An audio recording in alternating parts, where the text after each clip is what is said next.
तो next episode की शुरुआत हम मास्टर जीन से होती है, जो कि वापस से अपने सनमून रॉयल एकेडमी में आ चुका था और यहाँ पर उनका पहले से ही कोई केवल इंतजार कर रहा है, क्योंकि मास्टर जीन को अपने सामने देकर कहता है कि क्या तुम सच में इसके बारे में शुर हो, क्योंकि तुम्हें मालूम है न कि शेक एकेडमी के अंदर घुसना काफी जरा मुश्किल होगा। जिस पर मास्टर जीन जवाब देते हुए कहते हैं कि हाँ, बिना प्लानिंग के अगर हम लोग चेक एकेडमी में गए तो बेशक हमारी जान चली जाएगी, लेकिन मैंने सारी तैयारियां कर ली है और यह लोग जहाँ को लेकर कोई एबल प्लानिंग कर रहे थे, जो सब जानकर तो सिविल कल्चर ने जोर जोर से हंसरन शुरू कर दिया था।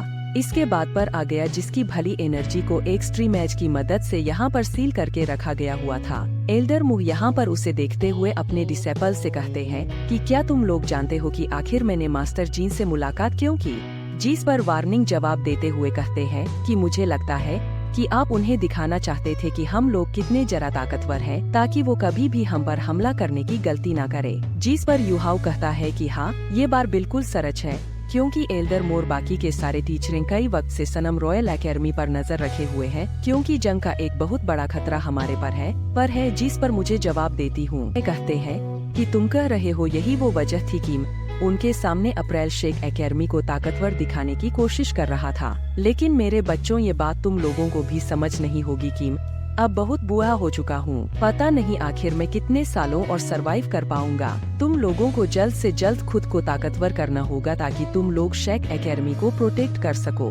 साथ ही सर एलरमू कहते हैं, क्योंकि जावसे और युहाओ तुम दोनों ही लेवल 30 पर पहुंच गए, इसलिए तुम दोनों को एक सोले रेंज की जरूरत पड़ेगी। चलो मेरे साथ आओ, मैं तुम्हें स्टार्ट हूँ फॉरेस्ट की तरफ भिजवा देता हूँ। जहाँ तक पूछते पूछते ही लोगों को शाम हो चुकी थी। तभी अचानक हम वहाँ पर जंगल में एक फ्लेम पाइथन को देखते हैं, क्योंकि असल में ये फ्लेम पाइथन असली नहीं बल्कि युहाओ का इल्यूशन था। जिसे देखकर तो यहाँ पर युहाव की तारीफ करते हुए कहती है कि सीनियर ब्रदर, तुम्हारी ये टेक्निक बाकी में कमाल की है। अभी ये अचानक वो वहाँ पर एक बहुत ही जरा खतरनाक बीस्ट की एनर्जी महसूस कर चुका, जिसकी वजह से ये तीनों फोरेंसिक भागते हुए एक चट्टान के पीछे जा चुक के उसे यहाँ पर यूं से सवाल करते हुए पूछते हैं कि क्या हुआ। जिस पर युहा जवाब देते हुए कहते हैं कि मैं सामने से एक बहुत ही जरा पावरफुल बीस्ट का हो रहा है महसूस कर रहा हूँ, यूहू की ये कहते हैं। साथ ही दूसरी तरफ हम देखते हैं कि ये तो 1 लाख गोल्डन बियर था, जो कि काफी सारा पावरफुल है और वो अपने सामने आने वाले हर एक बेस्ट की जान ले रहा है। यूरो ने बताता है कि ये क्लार्क गोल्डन बेयर ऑलमोस्ट 3000 साल पुराना बीस्ट है, जो कि अल्टीमेटली बहुत ही सारा स्ट्रांग और एग्रेसिव भी होगा। तो ये सुनकर काफी जरा परेशान हो गई थी और वो कहती है कि आखिर ये इतना बड़ा बीस्ट यहाँ अचानक कहाँ से आ गया। कहीं ऐसा तो नहीं कि गोल्डन बेयर को भूख लगी है और इसने हम लोगों को स्मेल कर लिया और यह भी हमें खाने के लिए आ रहा है। तबीयत अचानक हम देखते हैं कि गोल्डन बियर नहीं लोगों को ढूंढ लिया और वो तो इसी के साथ चट्टान पर हमला करने के लिए बढ़ जाता है। जिसे देखकर तो यूरो ने को वहाँ से जंप करने के लिए कह दिया था और ये लोग फौरन वहाँ से लास्ट मूवमेंट पर साइड हट गए, जहाँ वो क्लार्क गोल्डन बियर चट्टान को तोड़ते हुए इन लोगों के सामने आ खड़ा हुआ था और वो गुस्से के साथ दांत हुए यहाँ यूं पर हमला करने की कोशिश करता है, जो देखकर तो यूरो ने भी तीसरी के साथ अपने शैडो डांसिंग टेक्निक के इस्तेमाल करती हूँ मूव करना शुरू कर दिया।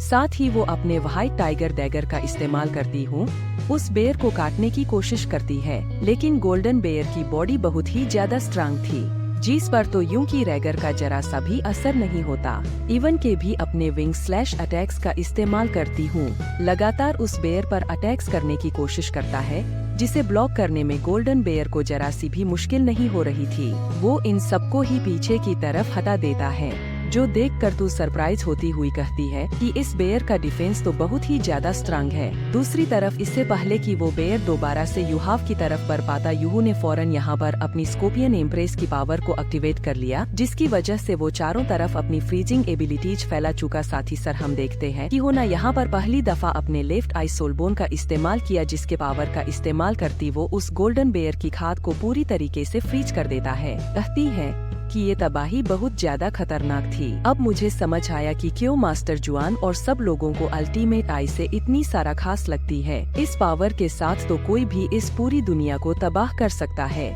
देखते हैं कि क्लाउड गोल्डन बियर तो दोबारा से अपने पैरों पर खड़ा हो चुका था, इससे पहले कि वो एक कदम भी आगे की तरफ बढ़ा पाता। तब ये अचानक हम वहाँ पर मिस जावी को देखते हैं, जिसने तेजी के साथ एंट्री लेते हुए यहाँ इस गोल्डन बेयर पर अपने अटैक्स चलना शुरू कर दिया। उर्मी जावी के लिए तो इस घायल गोल्डन बेयर को डाउन करना जरा सा भी मुश्किल नहीं था, बल्कि वो आसानी के साथ इस गोल्डन बेयर को नीचे गिरा चुकी शादी सर्वो की तरफ बढ़ते हुए कहती है कि तुम्हारा ये अटैक बहुत ही सारा पावरफुल था। मैंने तुम्हें इतनी बड़ी तबाही करने से मना किया था। लगता है कि तुम अभी भी अपनी अल्टीमेट आइसिबिलिटी को पूरी तरह किसी कंट्रोल नहीं कर सकते। ये तीनों तो मिस यावी को अचानक से यहाँ पर देखकर काफी जरा सरप्राइज थे, वरना कहता है अच्छा मैं समझ गया, आप सीक्रेटली हम लोगों पर नजर रख रही थी ताकि हम लोग किसी मुश्किल में न फंस जाए। दूसरी तरफ सियासी में भी काफी जरा मासूमारा तौर पर मिस जावी इसे कहती है कि प्लीज आप युवाओं को पनिशमेंट न दीजिएगा, क्योंकि युहाव ने मुझे बचाने के लिए स्ट्रिक्ट नहीं का इस्तेमाल किया। इस पर मिस जावी कहती है कि चलो ठीक है,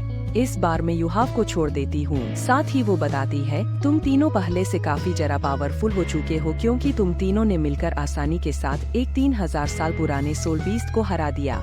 सतीश और गोल्डन बेयर के बारे में यहाँ अपनी डिस्पैच को बताती है कि ये बहुत ही सारा रे टाइप का सोल बीस्ट है, जिसके पास अटैक और डिफेंस दोनों की कंबाइनेबिलिटीज है, जो किसकी सोल्डरिंग बनने के लिए बिल्कुल परफेक्ट होगा। शादी सर मिस जावी यहाँ पर उस गोल्डन बियर की क्लॉ हैंड के बारे में बताती है, जो कि कट कर नीचे गिर चुका है, तो अलग ही खासियत है। ये एक सटर्नल सोल बोन की तरह काम करेगा, जो कि ड्रैगन की बॉडी को भी चीर सकता है। तो अगर तुम इसे कोई चाहे तो वो इस सोल बोन को भी अपनी बॉडी में फ्यूज कर सकता है, क्योंकि इसको अब्सॉर्ब करने की वजह से तुम लोगों को पर इफेक्ट नहीं होगा। फ्यूचर में तुम बाकी के सोल बोन भी ऑब्जर्व कर सकती हो, जबकि साथ ही साथ ये तुम्हारे अटैक्स को जरा ताकतवर कर सकता है। जहाँ पर हम देखते हैं कि उन्हें अपने कैलेंडर का लास्ट अटैक करते हुए गोल्डन बेयर को पूरी तरीके से खत्म कर दिया।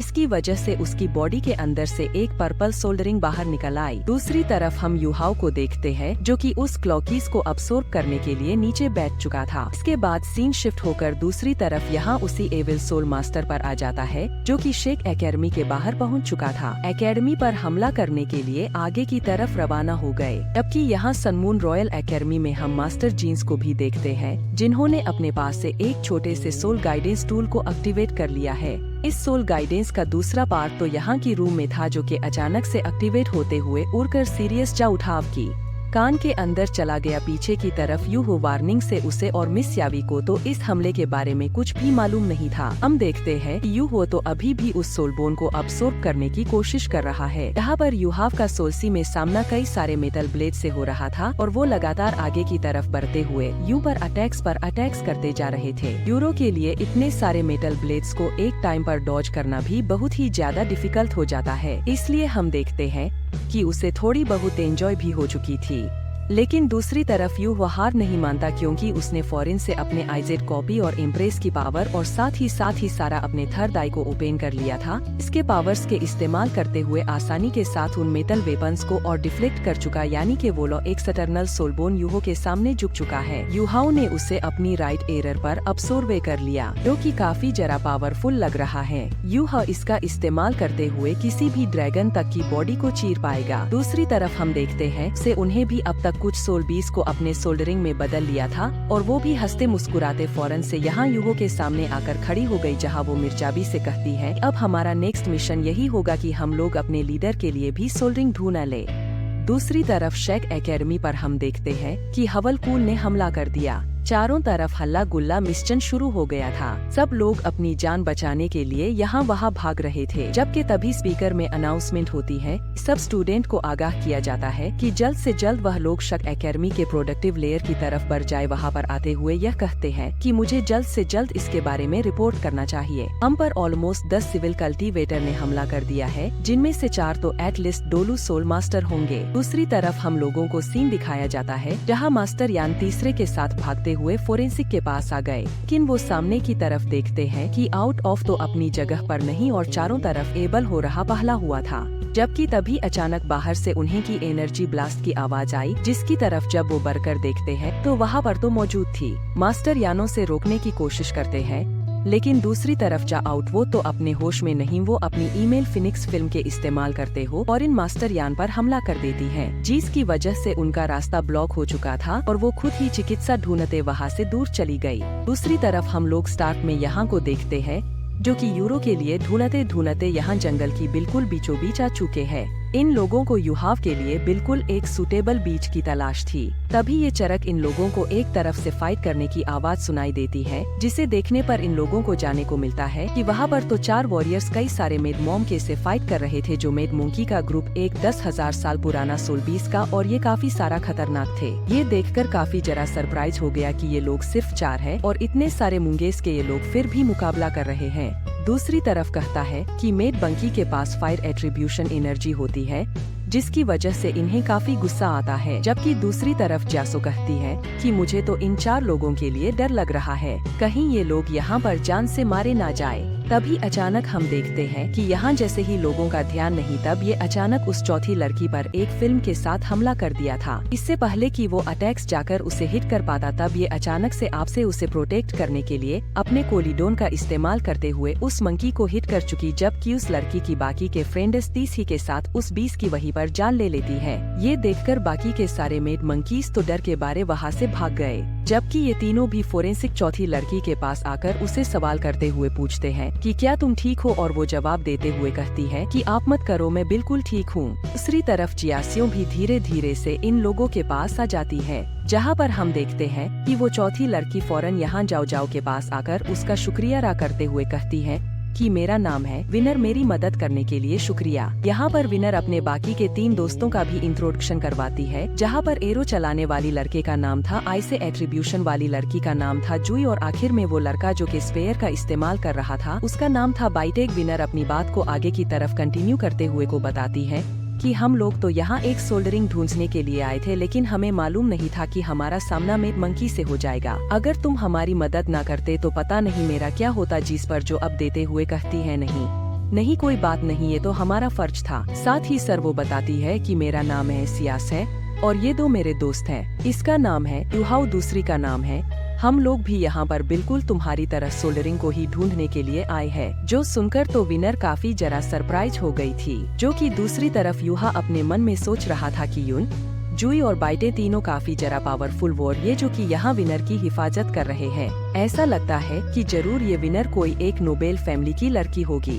यो निहागी की तरफ आते हुए यू और उसके दोस्तों से कहता है कि तुम तीनों तो सिर्फ छोटे बच्चे हो, आखिर तुम लोग स्टार्ट हो। फॉरेस्ट की इतनी गहराई भी क्यों आ गई यहाँ पर? तुम लोगों का सामने कई 1000 साल के सोल बीस से हो सकता है। जिस पर विनर यहाँ से कहती है क्यों ना अंकल हम लोग भी इनके साथ चले, इस तरह से हम लोग इनकी हिफाजत कर पाएंगे और साथ ही साथ इन लोगों ने हम पर जो एहसान किया है उसको भी हम लोग चुका पाएंगे। ये सब अभी यहाँ विनर की बातें सुन ही रहे थे, तभी आचार्य के लोगों को पीछे से 120 के दाने की आवाज सुनाई देती है, जो कि काफी जरा खतरनाक लग रही थी। इसलिए वो सब लोग परेशान होते हैं, वहाँ से दूर जाने का फैसला करते हैं, क्योंकि बता दिया था कि शायद वहाँ पर 10,000 साल पुराने सोल बीस से एक दूसरे से फाइट कर रही होंगी। इसलिए उन अपने दोस्तों से कहता है कि चलो फिर हम लोग दूसरी तरफ चलेंगे, पीछे की तरफ। मिस अब ये भी अब तक अपने शैक एक आदमी में पहुंच चुकी थी, जहां पूछते वक्त उससे काफी देर हो चुकी है। वह देखती है कि चारों तरफ तो बाही मार चुकी थी। वो सरप्राइज होकर मिस्टर के पास जाकर उसे सवाल करती हूँ, कहती है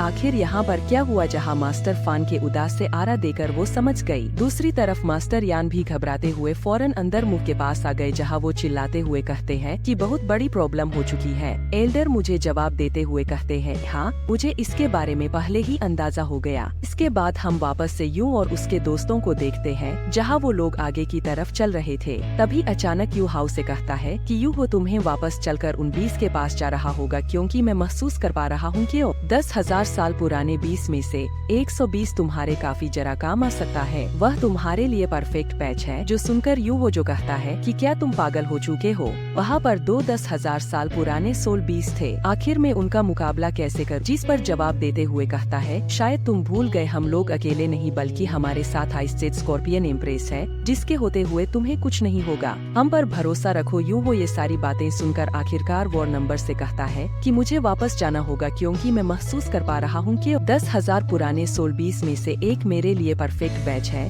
लेकिन तुम लोग मेरे साथ नहीं आ सकते। भी के लिए मैं तुम लोगों को यही कहूँगा कि विनर के साथ रहना है। जो कहने के बाद युहा वहाँ से वापसी की तरफ रवाना हो गया और दूसरी तरफ हम युहाव को देखते हैं, क्योंकि तेजी के साथ मूव करते हुए सीधे उन्हीं सोल 20 के तरफ बढ़ रहा था। और तब ये चैनल को देखते हैं कि कैसा रही छोटी भी इस्तीशी के साथ उसी की तरफ आ रहे थे।